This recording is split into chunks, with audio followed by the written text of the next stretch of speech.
edge of the rain. I carry this heart like it's breaking the same. I'm missing our voices, I'm missing our light. I call your name softly, but the night answers twice. We lost a bright moment, we lost the last line. I'm missing our voices. Thank you tonight for joining Missing Our Voices. Tonight we have a phenomenal guest. He is working with the Missing Black and Forgotten, which is a very uncharted territory. He has a great community of people that follow him, and he's doing great work in advocacy. Mr. Kline, can you introduce yourself and tell us about your podcast and what you're doing out here? Yes, my name is Kline Williams, and right now I currently run Mr. Black People the Forgotten. Been doing it for 11 years. I'm putting more emphasis on the old cases, bringing the old cases to the forefront. And I've been doing a podcast where I've been getting the family members of a lot of the cold cases on the podcast, and the podcasts are unscripted. So once we go live and we start talking about the podcast, what you see is what you get. We don't go back and edit. We don't go back and do anything. We just do it. Like probably in the future I'll change it, but right now everything's unscripted. Okay, that's good. That's good. Can you tell us a little bit, because this is not a normal thing to go into. What sparked your attention where like, hey, I have to do something about this? Well, first I started off posting, and then as I'm going on to the years, I'm like, I need to do more. So I have joined a couple searches or whatever, but then I'm thinking like, okay, they see the posters, but they need to see the faces. So I said, let me go and start doing little videos. So I started doing shorts, and then I'm like, let me do a podcast. I did a podcast on Spotify first. I did like probably 12 or 13 on there. I did a couple of my own. They were a couple of them okay, but I said, let me do the video podcast. So my first video podcast was the Millbrook twins. They've been Okay. missing for 34 years from Augusta, Georgia. So I interviewed their sister on the podcast. It's right now it's 24, 25 episodes of family members of different cases. And the last one that we did last night is about Mitchell Dion Owens. Mitchell Dion Owens was 4 years old when he went missing from Menlo Park, California. His mother was brutally assaulted, and she was beaten with the receiver of the phone until she passed out. 4 days later, she woke up in the hospital, and her son Mitchell was missing. And it has been 43 years since he went missing. Oh, wow. And that was your episode last night? Yes. And it's So up you now don't, on Facebook. oh, go Go ahead, ahead. I'm sorry. Well, right now it's up on YouTube and on Facebook, and I'll put it in like a couple of different groups. And I'm going to keep running it. I'll probably run it tonight too. I think seen it because it was a couple family members that were talking, correct? No, that was the one you see me kind of lose my cool a little bit. Why? Uh, so there's a case out of Virginia, Farmville, Mm-hmm. Virginia. Farmville, Virginia is a very small case.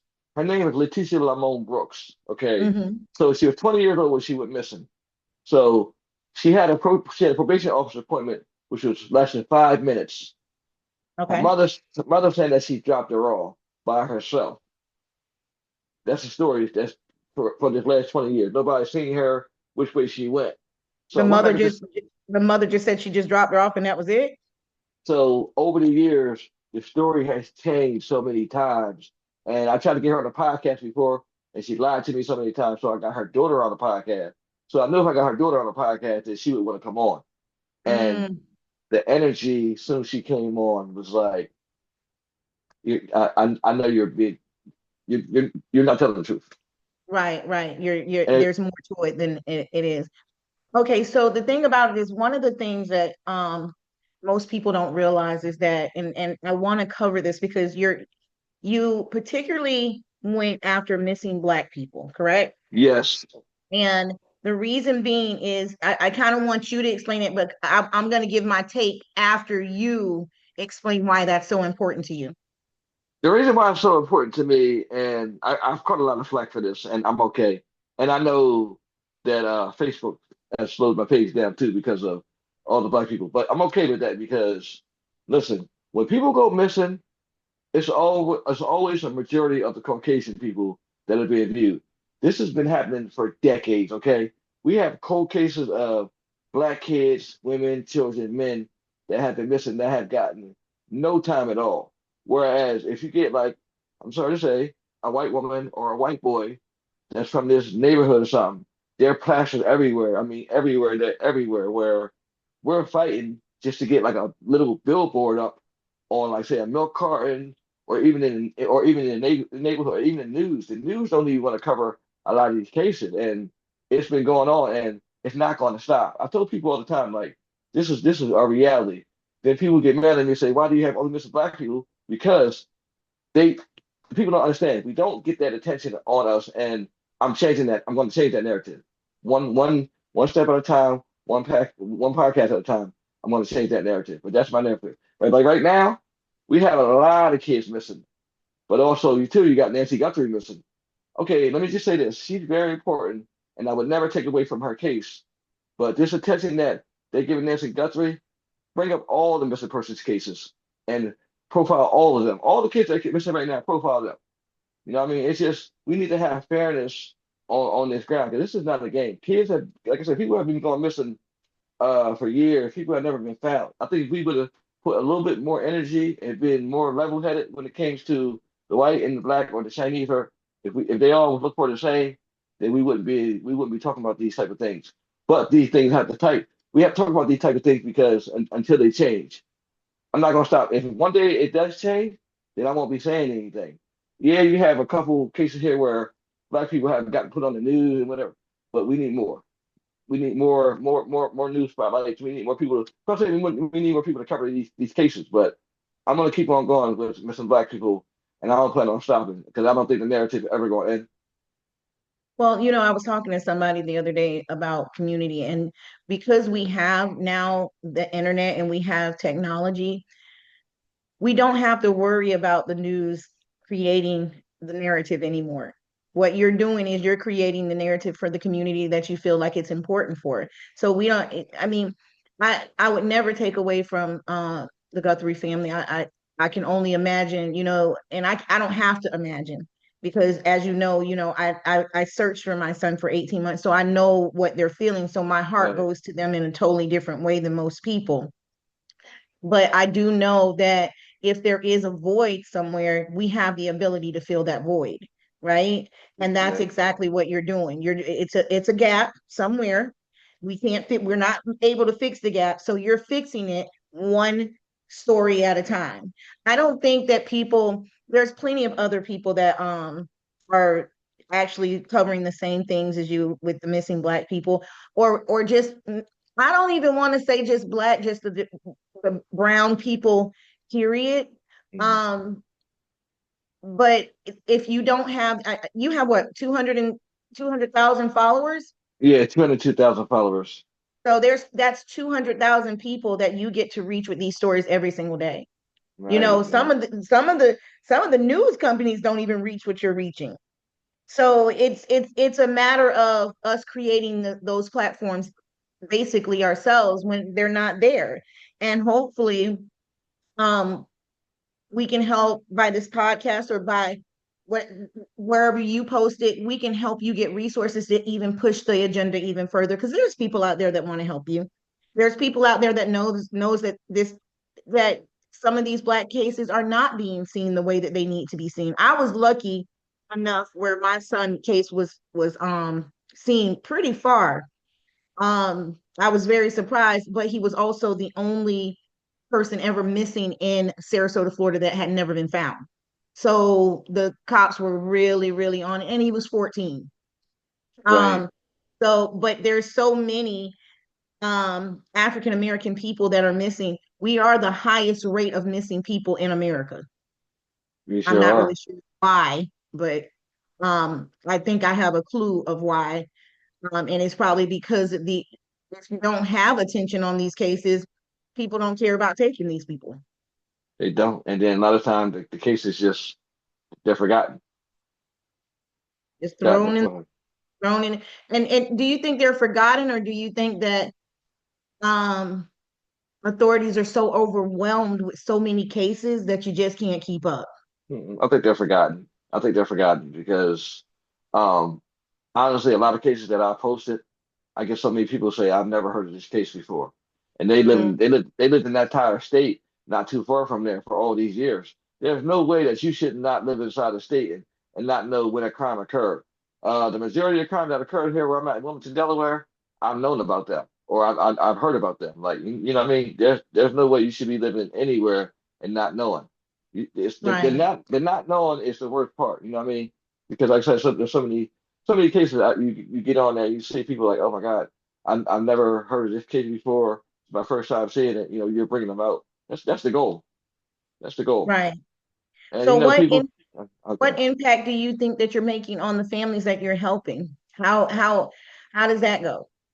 I think the impact, well, the impact one is getting them on camera and getting them on these videos, and then also too, like the other impact is that other platforms are watching, you know, and they want to people because people my like a lot of time my platform might be a jump start to even like a news station and stuff like that. So because a couple of podcasts that we have done they they transition to news articles and different things. So I mean, it's the impact is still being felt.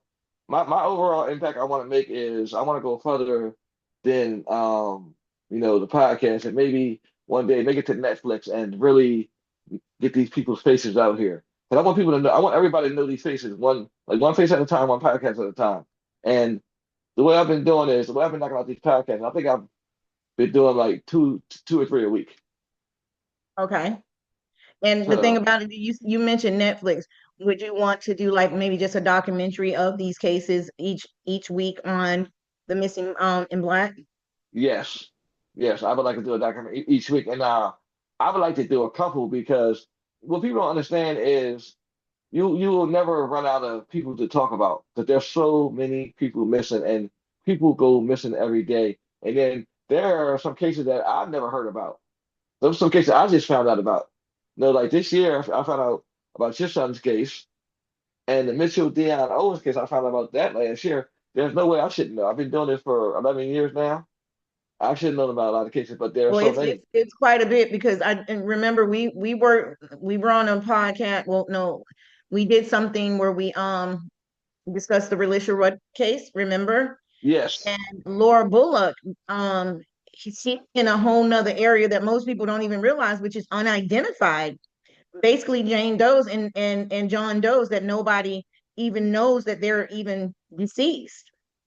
and she's been doing her big one with that. Okay, she's been identifying them Jane Does, and she does awesome work. Yes, Yeah, yeah, and the thing about it is coming together as a community. You know, people need to know who you are. People right. need to know your work and what you're doing because the further we can take you, the more cases that can be solved. And I think people don't realize, and like I tell you, like like I'm not just an advocate, I'm also a victim. So it's like I look at things from two totally different sides because sometimes when I come, I do want to get the stories out, but it's important to me as a victim for my story to be heard. So it's important for me to give a platform for the people that are trying to get other people's story heard because I know that they have to feel like me. I want my son's case solved. You know what I'm Right. saying? And if anybody can help me do it, please help me do it. So I don't think sometimes like with you and Laura, I told Laura I was like, you're kind of like a superhero. And that's exactly what you guys are because you don't know. I don't think you guys know the impact of helping these families the way that you are. And I think you're right about that too, because I'm telling you, it's probably about 3 months ago that I really started thinking like, you know, you're really doing something, you know? Because I've been doing it for so long, and I do it because out of the passion for it. So I didn't for a while I really didn't realize what I was doing. It wasn't until I really started getting into these podcasts, and a lot more people that I know started watching them and telling me, you know, you're doing good. And then when they found out they were unscripted, they were like, wow, you yeah, I'm like literally unscripted. So Yeah, and sometimes that's the best. Only reason that I try not to do that as much is because some of the people that I talk to, their cases are still open yeah, and they might be homicide cases. So yeah, I can't. do live the way I want to, because if they say something about their case that they slip up on, Mm. then it could cost them their case.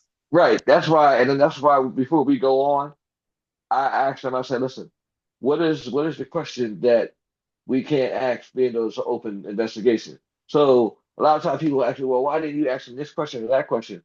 I don't, I tend to don't reply because I already know why I didn't ask them that question because it's an open investigation. Yeah, there's a couple of cases that, like I said, we've done podcasts on right now that have been investigated after the podcast aired because some information came out on different ones. Right, right. So I mean, when and I know that this is a passion for you. It's really, when I talk to you though, it kind of makes me feel like most people get into this field because something has happened to them. There was never anything that was just like a case or something that you seen, or what was your first go around at this where you were like, you know what, I'm gonna post this person because we need to figure out what's going on. Like, was it any particular case that like struck you? Yes, Risha Lewis. This is from Elkton, Maryland. Says January 21st, 2006. Now they say January 21st, 2006, but she went missing between the 15th and 16th. That is a case that's going to stick with me for the rest of my life. That's something What was that I'm that case? held. What was that about? Risha Lewis went missing. She was 26 years old. Mm-hmm. She went down to Elkton, Maryland. She was diddling dabbling and some things down there. Mm-hmm. So the police got a call about a murder at the I believe it's the Elkton one of the Elkton motel down there in Forest Creek. They got Okay. a call for a murder. When they got there, the person was gone. The call was in relation to her. She went missing that same night. She's never been seen again. And there was no, I mean, they searched a little bit, but there was never really an investigation. Okay. And I'll tell you, I'll put this on everything I love. That I believe that one day that they're gonna end up either finding her or somebody will say something about her down in Elkton, Maryland, because she didn't make it out of Elkton, Maryland. That's the case that really put me on. And what really jump started it was I had thought about starting a homicide page, but I did. But I said I'll come back to the homicide page later on. So I'm doing this missing page. Then another girl from here goes missing. Nefertari Trader. She went missing. What was that? I want to say 2000 was 2014. Somewhere Mhm. 2014, I believe she went missing, and she got kidnapped from her front yard. And a neighbor seeing her being dragged across the yard, he said he thought she was sick, so he didn't call the police. Mm. It wasn't until 14 hours later the police are canvassing the neighborhood because the mom had came over and found the bread smashed up, her shoes, all that. When they went door to door, when he told them what happened, but by that time this guy had already had a 14-hour head start. Like he literally knocked her out and put her in her own car and drove off, and that car had never been found. So you're telling me that the neighbor seen it, but because he was holding her, or that he thought she was sick and just putting her in the car? Yes, Wow. yes, And, Nefertari and that's Trader. why that's why people have to realize sometimes it's important, even if you see something and you think it's strange in a missing person situation, time is of the essence. It Time is is. of the essence. And it's It is. like the first 72 hours are they're crucial because that's when They are. everything is still fresh. Everybody, mistakes are probably still being made. You know what I'm saying? So the Hmm. very first 72 hours is the time that you would want to go back and be like, hey, look at this, and look at this. Believe me, I know. And sometimes what happens is you have to realize too that the cases that some officers have, like especially in smaller cities, missing persons cases are usually handled by detectives. So detectives also have to handle robbery, homicide, all this other stuff.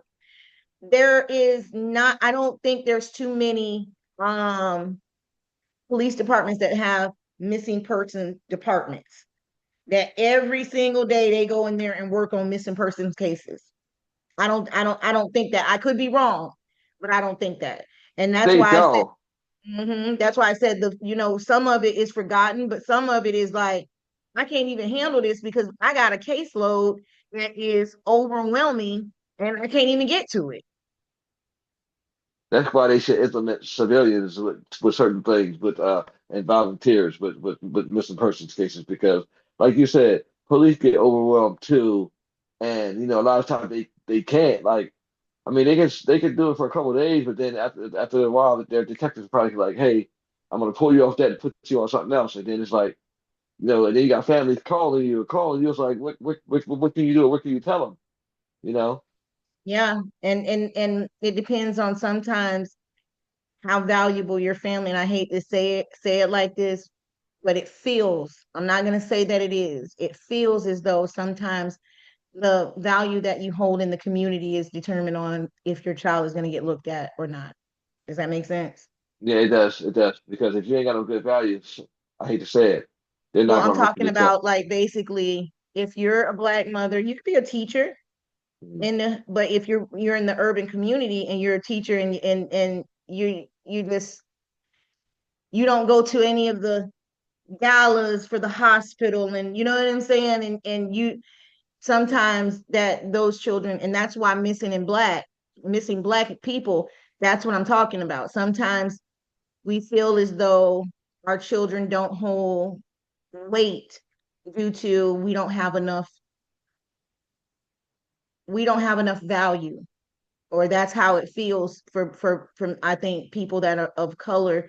Like our children just kind of get overlooked. And like I said, Javette's got a lot of attention to me for a missing person. But I've researched and seen so many different cases and talked to so many different parents and families that are African American, and they they feel like their children just kind of get to the wayside. Yeah, yeah. And the biggest misconception is that everybody's a runaway. Mm, Because back in the day when people went missing, like we talk about teenagers with straight A's and all that, and the first thing they say, hey, they ran away. No, somebody has either straight A's and good in school. They don't just run away. Those cases should have been, properly, investigated. But again, they weren't, and it's just so many families. Like I said, I've talked to so many families, and just to see the pain on their faces, the case is not getting being investigated properly.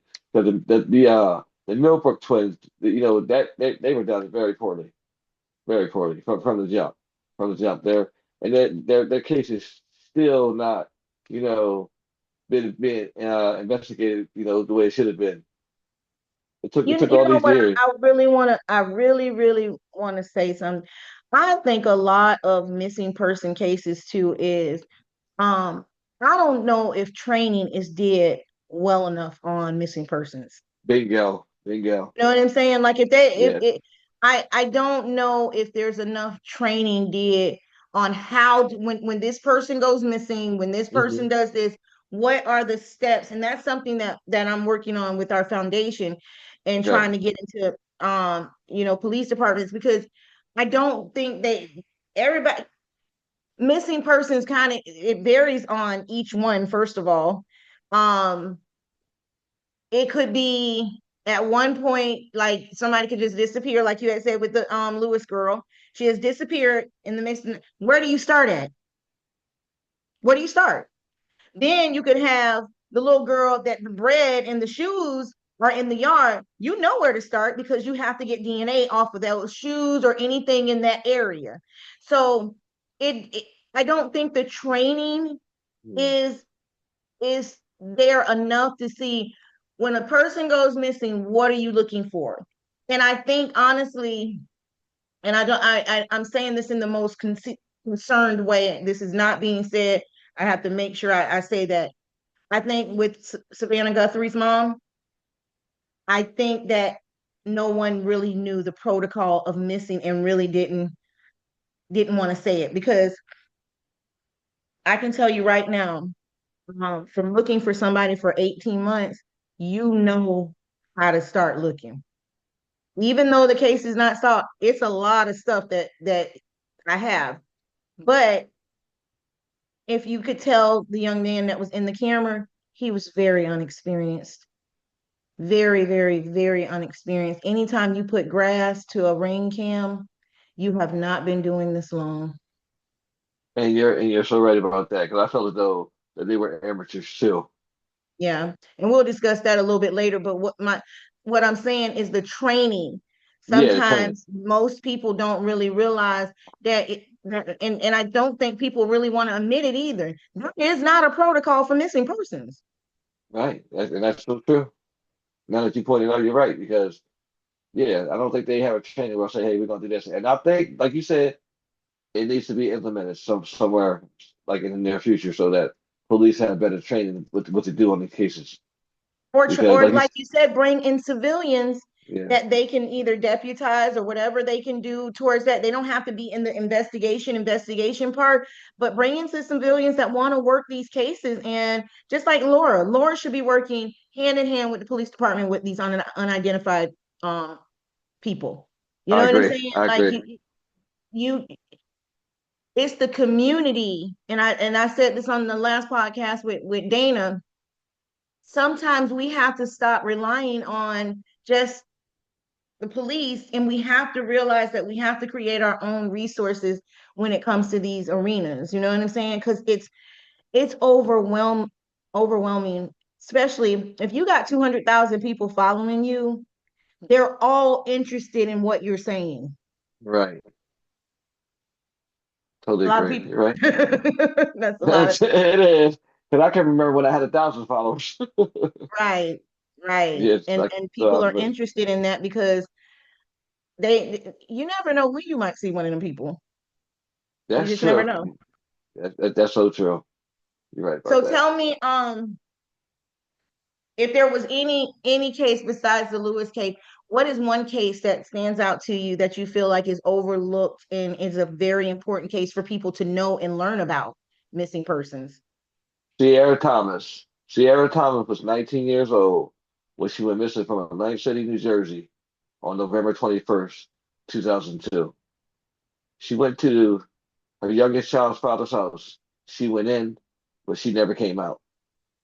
His story to the police was that some guy picked her up, she walked off. No, her sister had dropped her off, and she was not that kind of girl. And they just basically just took that and ran with it. They never searched the house till years later.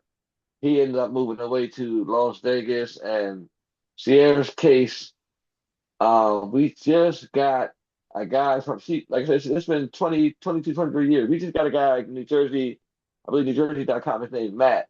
He's a writer. They're going to air her story soon. Okay, so is that the one we were about to do the avatar for? Yes. Okay, Yes, okay, it's crazy because I was just about to ask you about. I was going to inbox you about that. But yeah, her case is very overlooked, and a lot of people in Jersey in that neighborhood know about it, but everybody knows the main person that is part of that story. yeah. Because I've done so much research on that case and talked to people around in and around that neighborhood that I feel as though like one day she'll be found. I do feel as though one day she'll be found. I Hmm. just think that he knows the The child's father direction knows. to go. He knows the direction to go. Yes, he does. He Right. does. And the daughter, we talk often, and I just vowed to her that that'll be one case. Okay, that'll be one case that I'll always like put out there in the forefront too. Okay. All right. And that means if she had kids, her kids are adults now, right? Yes, Have you interviewed them? I interviewed Cece, the youngest. I'm almost say her name right. She's on our YouTube channel on the podcast. It's like a voice podcast. We never done the video podcast. Maybe sometime in the future, because she like I said, she was like 4 when her mom went missing, so it's very hard to talk. And the other daughter, she doesn't remember her. Oh, okay. Well, I mean, it still is, it's good to tell it from the family's perspective anyways, and no matter how long it's been, so people know they're still, those children are affected by that because they have now no memory of what could have been with their mother. You know what I mean? And that was taken and stolen from them.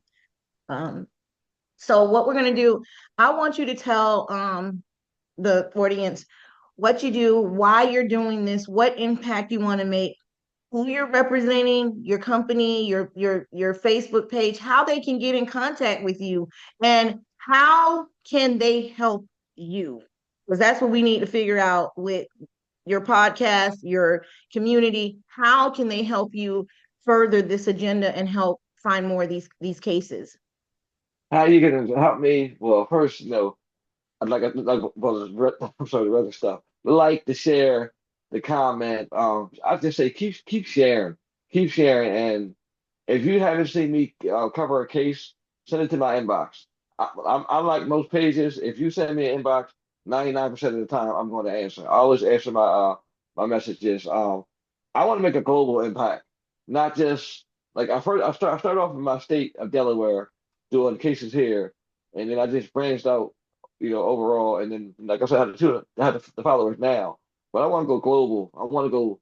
I want to be bigger than the news, but I want these missing persons. I want these faces to be bigger than the news. Like I want them to go global so that people can really see that what we're doing. And a lot of people aren't in it for the right reasons. I'm in it for it. So that's my heart. It's straight from the passion. Like I've seen so many people. You see, you have to say their name, but I just think that when you're doing these type of things, you gotta be sincere with this, and your heart got to be into it.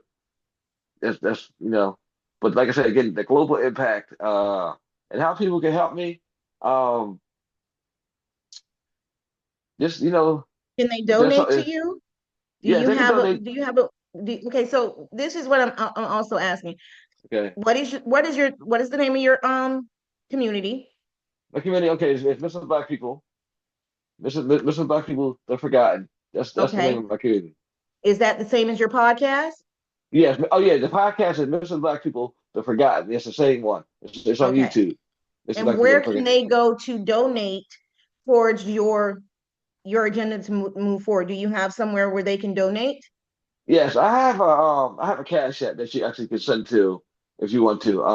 I haven't had anything else set up. I had thought about it because at first I was kind of like felt crazy taking any kind of donation, but people were like, "No, you're helping out, and it's not like you're in it for the money." So it took me for a while to even really accept anything, but I have accepted some things, and a lot of the money that I've gotten, I put it back into the page. I brought new equipment for the podcast. Like, right now I record from my room, but eventually I want to have a whole nother room where I have it's dedicated to the podcast. So I want to upgrade it, then it'll get better and things like that. So just help me grow, help me grow, Right. and we'll get bigger. And the more cases, you bring my way, and I'll see and I'll cover, and then we'll take it from there. All right, Mr. Klein. All right, people. Tonight we've had a great guest on. Klein, we thank you so much for coming out. I appreciate you. He's doing amazing work, and Edge of the I hope that you rain, guys I go over to carry Missing this Black heart People like it's Be Forgotten, breaking so you the guys can see the work that same. he's doing. And if you I'm have missing resources that can help, even if you just want to volunteer and give your time to him in some type of way, I that call can your help. name So this is softly, the Swan Span with Missing Our Voices. but We the thank you and night good night. ends just twice. We lost a